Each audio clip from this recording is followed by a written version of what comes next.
What's going on, everybody? Tech here, coming back at you with another video. In this video, I'm going to be giving you my full review of the Samsung Galaxy A54 5G and going over pretty much everything you need to know about it to help you decide whether or not it's the right phone for you. Now, if you do end up wanting to learn more about this phone, be sure to check out the description where I will be linking to several other videos about it, as well as some information about pricing, availability, and some of my favorite smartphone accessories. But with that being said, let's get into it. So with the Samsung Galaxy A54 5G, as I pretty much expected, we are getting a really nice display here. With this phone, we're getting a decently large 6.4-inch 120Hz Super AMOLED display with a 1080p resolution, a PPI of 403, and a 19.5:9 aspect ratio. So as 6.4 inches, not the largest display out there. In fact, compared to its predecessor, the Samsung Galaxy A53 5G, it's actually a tiny bit smaller, but honestly, when you're actually using the phone, you're really not going to notice that much of a difference. And in general, whether you're doing something like reading or watching videos, playing games, using social media, browsing the web, pretty much anything, I do think this display is definitely large enough to give you a good experience. And with the 19.5:9 aspect ratio, we are getting a pretty good form factor here. So if you're doing something in landscape mode like watching videos or looking at photos, you're going to get a nice immersive experience. Things are going to look a bit more cinematic.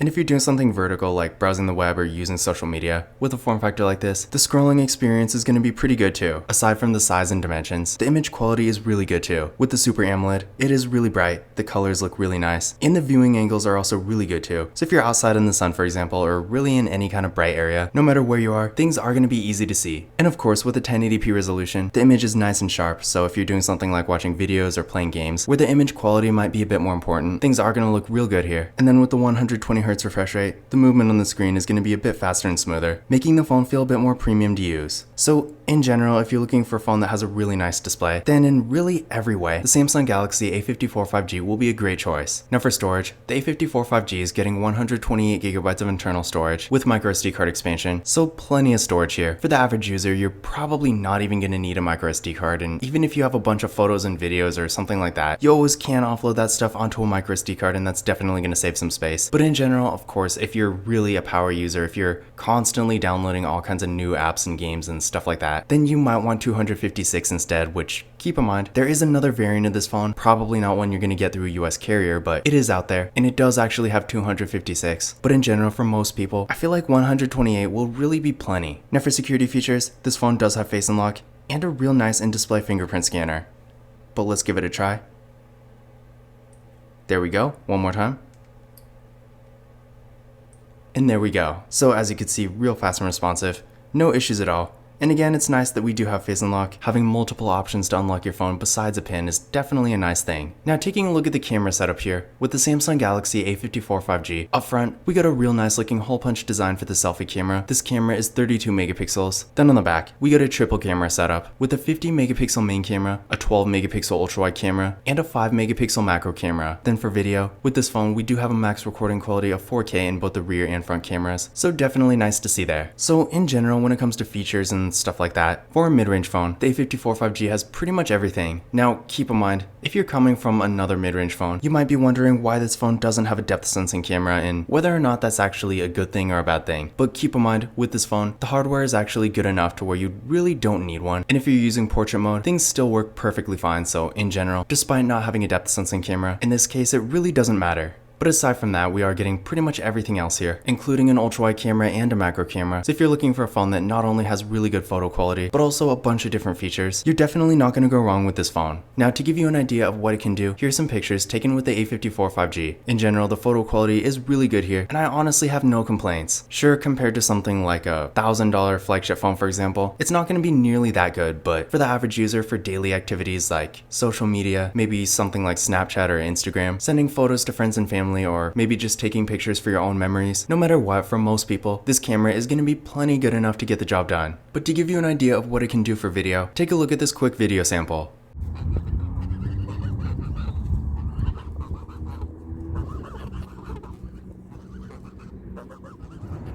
Here's a 4K test video with the Samsung Galaxy A54 5G. Definitely keep in mind what the audio sounds like.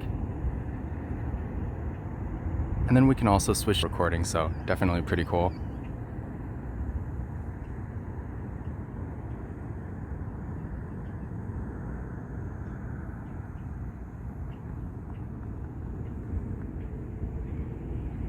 So again, in general, when it comes to photo and video quality and really just the camera setup as a whole, I do think the Samsung Galaxy A54 5G is really a great choice. And while of course if you're really into professional mobile photography or something like that, in that case, yeah, you might want to spend a bit more and get something a bit higher end, because despite being good, this phone is still not going to compare to something like an iPhone or a Samsung Galaxy S23 Ultra. But at the same time, for the average user, the camera setup here is definitely going to be plenty good enough. Now when it comes to RAM and processor, with the Samsung Galaxy A54 5G, we're getting 6GB of RAM with the Exynos 1380 processor. For the overall performance, I am pretty impressed with this phone. Sure, on one hand, it's not going to be nearly as fast as a flagship phone, but that's pretty much a given considering this phone is $449 absolute max. But in general, for most things people typically use a smartphone for, stuff like web browsing, social media, streaming content like videos and music, playing games, and really just anything you can think of. While it's not the fastest out there, it will be able to do most things perfectly fine. Now, that being said, keep in mind if you're really going to be on your phone all the time, especially doing things like high performance mobile gaming for example, or maybe editing videos with CapCut or something, in that kind of situation, yeah, you might want to get something a bit faster. But overall, for the average user, I feel like most people are really not going to need any better performance than this. Now, I did run a benchmark test on this phone using Geekbench 6, and here are the results I got. So what I recommend doing is running this test on your current phone and then comparing your results to these, and that's going to give you a better idea of where this phone stands performance-wise compared to your current device, because depending on what you have, it may or may not actually be an upgrade. If you're coming from something like a Samsung Galaxy S10 for example, which despite being on the older side is a bit higher end, then in that case this phone might not actually be an upgrade, but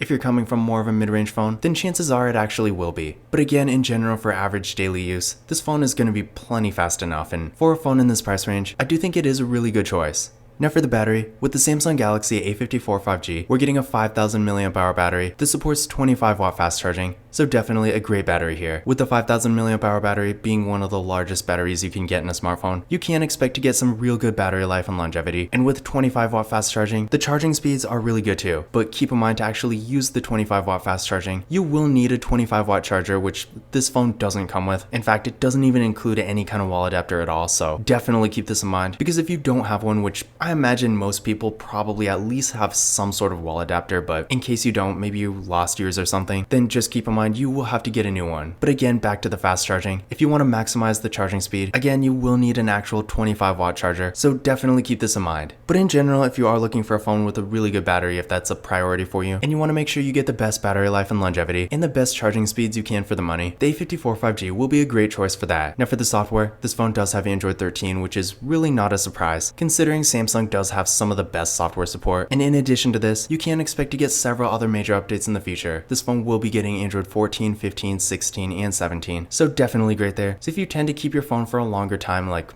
multiple years, and you want to make sure you have the latest version of Android the whole time, this phone will be a great choice for that. As far as other features go, the A54 5G does have NFC, so if you like to use tap and pay, you won't have to worry about that. But keep in mind, unfortunately, we're not getting a headphone jack with this phone, which I feel like it's really too bad. On one hand, am I really surprised? No. The A53 5G didn't have a headphone jack either, so there's no reason to assume this one would. But at the same time, I mean, this is not a high-end phone. This is a mid-range phone. Sure, it goes for like $449 unlocked, which is not exactly cheap, but if you get this phone through a carrier, you can easily get it for like $200, and I imagine depending on the carrier, the price is going to be going down over the next few months. So my point is, this is definitely nowhere near the $1,200 Samsung Galaxy S23 Ultra, which you would expect to not have a headphone jack. So I really don't know why they took that feature away in these mid-range phones, but that really does seem to be what manufacturers are doing more and more of. So just keep in mind, if you do have a normal pair of wired headphones, to use them on this phone, you will need an adapter. Now, taking a look at the overall design, I definitely do like how this phone looks. I mean, it's not made of the most premium materials like a really high-end device, obviously, but it does have a nice, sleek, modern look and a decent amount of weight to it. The bezels are decently thin, and again, I do like the hole punch design for the selfie camera. Definitely looks nice and clean. And the back is actually made of glass, which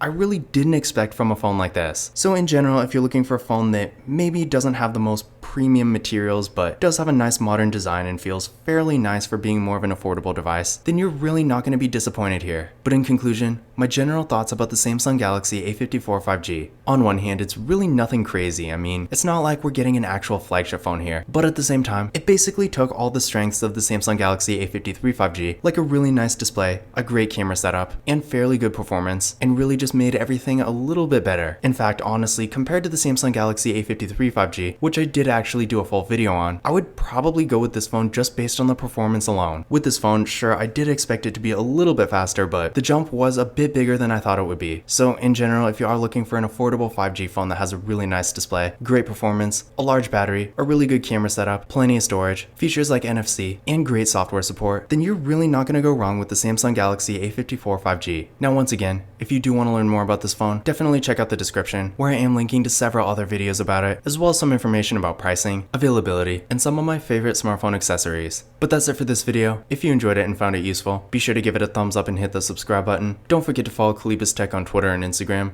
And as always, I will see you in the next video.